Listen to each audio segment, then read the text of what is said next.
Buenas, então vamos lá, inscreva-se, deixa um like se gostar, se quiser, se puder, ajuda bastante de verdade, tá? E o nosso grupo do Facebook é onde eu participo mais ativamente, tá? Eu não consigo responder todo mundo, todos os e-mails, mensagens individuais, pedindo para eu corrigir código, pedindo para eu arrumar código, não dá para responder todo mundo. Então eu participo mais do nosso grupo do Facebook. E scapp.link/códigos, nosso repositório de códigos que você já conhece para baixar esse e todos os outros. Médias móveis de períodos diferentes, assunto emblemático aí quando fala de Profit Chart. Por quê? Porque em outras plataformas isso não é algo tão incomum, né? Você já tem até nativamente isso de plotar médias móveis de períodos diferentes. Isso no Profit Chart foi introduzido até que recentemente. Só corrigir aqui o meu código para a gente falar sobre ele. Isso foi introduzido até que recentemente, então agora você pode sim introduzir médias móveis de períodos diferentes dentro do seu gráfico. Então, por exemplo, se eu inserir aqui, e inclusive outros indicadores, agora você pode fazer isso. Então vou até mostrar aqui, antes de falar de média móvel, o desvio padrão. Se eu inserir aqui no meu gráfico, eu posso fazer essa customização de tempo, né, personalizada, de periodicidade diferente. Então, aos poucos, a Nelogica está introduzindo essa funcionalidade em mais indicadores, tá? Mas, no momento, é importante entender que, programaticamente falando, as funções de média móvel, que é o que a gente está tratando hoje, ainda não contemplam configuração, parametrização de periodicidades diferentes. Então, tem uma forma de fazer isso matematicamente, mas aí vai ter uma ressalva que a gente vai ter que conversar. Quando a gente for mostrar o código, eu vou explicar por que você não vai poder usar esse código, né, junto com a plotagem nativa das médias móveis com periodicidades diferentes. Né? Mas dá para contornar um pouco isso, tá? A famosa gambiarra. E temporária, né? A gente tem que ficar no pé aí da Nelogica para ser introduzido esse tipo de funcionalidade, e acredito que em algum momento isso vai ocorrer, tá? Então, vamos usar aqui como exemplo dois gráficos que eu tenho do índice futuro. Observe, o que eu fiz com o preço? O preço está escondido, tá? O que eu fiz? Eu alterei ele para linha e mudei a cor para branco para ele ficar desaparecendo aqui, basicamente, né? Porque eu só quero observar, neste momento, a média móvel nativa aritmética de 21 períodos. No gráfico de um dia, é essa linha vermelha. No gráfico de 60 minutos, mesmo ativo, o índice futuro, 60 minutos. Eu plotei também a média móvel aritmética de 21 períodos, e essa linha azul. Note aqui a amplitude de tempo exatamente igual, de fevereiro até janeiro do ano passado, né? Fevereiro de 2022 até janeiro de 21. Fiz a mesma coisa aqui em cima, fevereiro 22, janeiro 21. E, obviamente, serão linhas diferentes, porque a gente está falando aí, né, no gráfico de 1D, 21 períodos são os 21 últimos dias de fechamento, e no gráfico de 60 minutos, 21 períodos são os 21 últimos períodos de 60 minutos, né, sendo calculados. Agora, para a gente fazer esse crossover nativo, o que eu poderia fazer? Inserir um indicador, média móvel, sobreposta 21, porém agora de 60 minutos. Vou adicionar e vou fazer o quê? Vou alterar essa coloração para azul, que é a cor nativa do nosso gráfico de 60 minutos. E a primeira coisa que você vai observar é que a plotagem é muito parecida. Não é exatamente igual e nunca será, tá? Porque é natural que quando você faz uma plotagem de escalas diferentes, você perca um pouco de informação, né? Ou você comprime, ou você tem que expandir muita informação. Então é natural que não fique perfeitamente igual, mas você vê que é igual o suficiente para fazer um estudo de análise técnica decente, né? É muito parecido, né? Mas essa é uma limitação matemática gráfica da coisa, tá? Não é uma limitação necessariamente do Profit. Outras ferramentas têm limitações parecidas, né? Claro, você pode contornar isso de outras formas, etc. Mas, né, entenda que é algo natural da matemática da coisa mesmo, tá?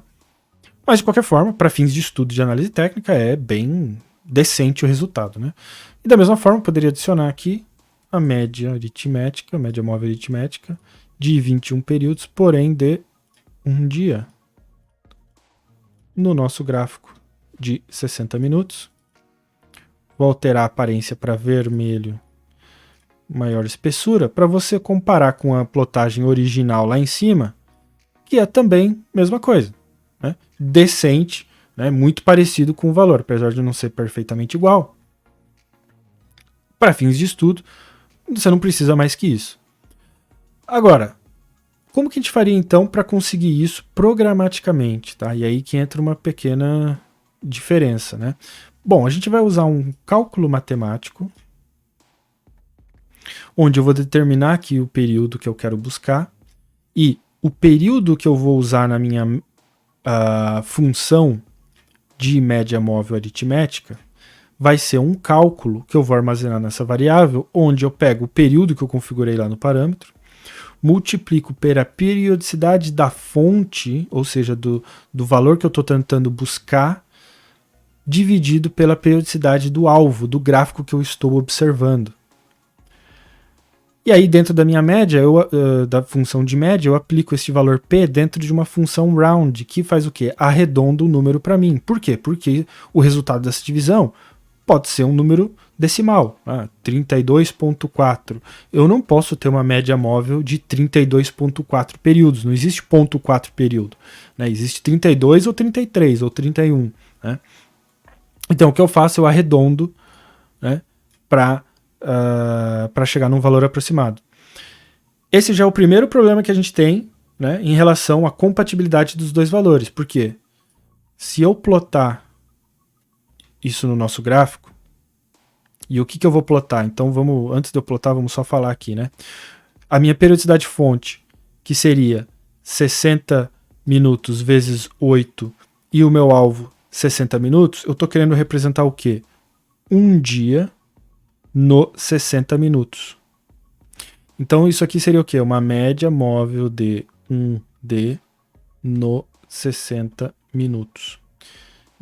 Média móvel de, deixa eu colocar aqui, de 21 períodos, né? Antes de mais nada, 21 períodos do 1D no 60 minutos. E o resultado disso, se a gente adicionar médias diferentes períodos, vamos alterar a coloração dela, colocar um fúcsia 3 aqui. Note que fica muito parecido, mas não é exatamente o valor que, né, a linha vermelha está me plotando. O que é a linha vermelha? A linha vermelha é o indicador nativo que me plota a média de 21 períodos do gráfico diário nos 60 minutos. A linha azul é a média de 21 natural mesmo, tá? Que nesse exemplo a gente então nem precisaria mais, né? Mas eu vou deixar ela aí, né? Então você nota, por exemplo, aqui é um período onde a gente tem diferença de valor, aqui um pouquinho, aqui você nota que ela não está exatamente uma sobre a outra. Por quê? Primeiro, a gente tem esse problema de arredondamento. Segundo, e mais importante, note que o que eu preciso fazer? Eu preciso trabalhar sempre na mesma escala. Então, se eu estou falando que eu quero o meu alvo é 60 minutos, eu preciso, né, transformar essa informação em 60 minutos. Agora, dizer que um dia, quanto que é um dia em 60 minutos? Não é um dia, né, que seria 24 horas vezes 60 minutos. Por quê? Porque eu não quero saber quantos minutos tem num dia, eu quero saber quantos minutos tem num dia ou num pregão, num dia de pregão, né? E por que 8 horas? Bom, aí entra o maior problema que a gente tem. Primeiro problema que a gente tem aqui vai ser que a gente tem mercado futuro e ação trabalhando em horário diferente. Então a gente tem o futuro normalmente trabalhando das 9 às 18, e eu digo abre às 9 e fecha às 18, ou seja, às 17h59 e 59, que dá um total aqui de 8 horas de pregão. Mercados de ações funcionam das 10 às 17, que dá um total de 6 horas de pregão, ou seja, das 10 às 16, 59 e 59. Porém, isso aqui sofre um problema com a extensão do mercado para contemplar o horário de verão americano, onde a gente tem em algum período do ano o mercado funcionando de ações funcionando das 9 às 19, que dá então 9 horas de funcionamento, ou seja, uma hora extra, e o mercado de ação das 10 às 18, que dá 7 horas com uma hora extra de funcionamento. E o período, se não me engano, é de março até o final de outubro, funcionamento normal, e aí a gente passa de novembro, começo de novembro, até fevereiro, a hora adicional, né, que é o horário para contemplar o horário de verão americano. Me corrijam aí se eu inverti alguma coisa, mas não importa também. O ponto que eu quero fazer é, note o problema que você tem para contemplar todas essas configurações. Primeiro que diferente, cada ano vai ter um momento exato diferente onde essa mudança entre horário de verão ocorre. Então não é um dia fixo, não é sempre no dia 1º de março e no último dia de outubro, ou no primeiro dia de novembro, não. Então já é a primeira complexidade que você adiciona para o código. Segundo que você teria que, dependendo da média que você está estudando, contemplar o fato de que pode ser que ela esteja usando informação dos dois períodos. Porque pode ser uma média que pegue tanto o período de fevereiro como até julho, dependendo de quantas barras você está estudando. E aí como é que você faz para diferenciar isso também? Então, teoricamente, seria possível fazer esse cálculo matemático, esse cálculo de algoritmo para determinar se, na verdade, o meu dia tem 8 horas, né, 8 vezes 60 minutos, ou 6, ou 9, ou 7, baseado na ação, no período do ano que eu estou, no tipo de ativo, ou no período do ano que eu estou estudando. Mas a questão é a complexidade versus, né, a minha relação complexidade versus o meu benefício, né, não é tão interessante. Primeiro porque você percebeu uma complexidade gigante, sem falar da performance, né, o que vai afetar muito na performance do código isso aqui. Porque a ideia é só calcular uma média móvel. A complexidade que você adiciona através do editor de estratégias torna meio que proibitivo. O ideal seria o quê? Que a função média nativamente contemplasse isso, né? Aí é algo que a gente tem que pedir aí para a Nelogica, tá? Então eu queria deixar isso claro, mas note que não significa que você não pode usar essa informação, né? A única cuidado que você tem que ter é que, vamos supor que eu faça uma regra de coloração com essa configuração, onde eu quero a média móvel de 21 do 1D nos 60 minutos, e aí eu tenho lá uma regra de coloração que eu vou usar para fazer uma entrada, né? Não tem problema, posso usar esse código. A diferença é que, quando eu for fazer uma plotagem no meu gráfico, eu tenho que plotar também a informação que eu calculei aqui. Porque senão eu vou querer observar a coloração que eu desenvolvi aqui com a plotagem, né, que era a antiga linha vermelha, que é a linha nativa do indicador, a informação não vai bater exatamente, né? Porque você vê que tem algumas diferenças em alguns momentos aqui. Então, né, desde que, como eu sempre falo, você compare banana com banana e maçã com maçã, não tem problema. Se você estiver comparando a coloração deste código com a plotagem deste código, não tem problema nenhum. Você não pode querer misturar as coisas. Tá? E para a gente finalizar, eu poderia fazer o inverso. Então eu poderia colocar aqui a média de 60 no 1D.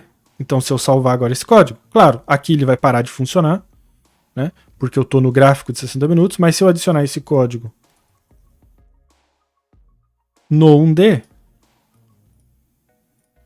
eu tenho um valor bem parecido. Você já vê ali também que não é igual, mas é bem parecido da linha azul, que era justamente a minha plotagem aqui de 60 minutos, né, de 21 períodos, dos 60 minutos no 1D. Então a minha linha fúcsia aqui agora, púrpura, né, esse pink, é justamente o meu código, que, como a gente conversou, é parecido, não vai ser exatamente igual, mas é bem parecido, tá? Então, você vai fazer essa configuração usando esses dois parâmetros. A única coisa importante que você tem que saber é que sempre vai ter que estar na mesma escala. Então, se eu estou trabalhando minutos, tem que ser minutos. Como que seria a média de 60 no gráfico de 30 minutos?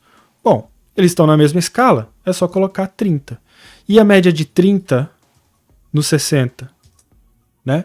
É só fazer, claro, estão dentro da mesma escala, né? 1 hora, poderia fazer só então, né, 60 vezes 2, né? E assim por diante, tá? Então, desde que estejam na mesma escala, né, de minutos, né, você trabalhando aí, você não vai ter problema, tá? Você poderia trabalhar em escalas maiores aí, né? Se eu tenho, por exemplo, se eu estiver trabalhando na escala de 1D, eu poderia falar um dia, né? A média de uma semana, eu poderia colocar 5, né? Porque 5 são 5 dias úteis de pregão. Outro problema aí, não contempla feriado, né? Então você vê que, né, você tem aquele mesmo problema do horário do pregão, você tem também com os dias da semana, porque pode ser uma semana, pode ter feriado, né? Então não tem 5 dias de pregão, né? Mas também você vai perceber que serão valores bem aproximados, tá? Então é isso aí, espero que tenha ajudado, né? Você agora consegue aí programaticamente fazer. Então vou voltar aqui para o original que a gente discutiu. E se tiver outras ideias aí, deixem aí que a gente pode ir discutindo. Legal? Então a gente se vê no próximo vídeo.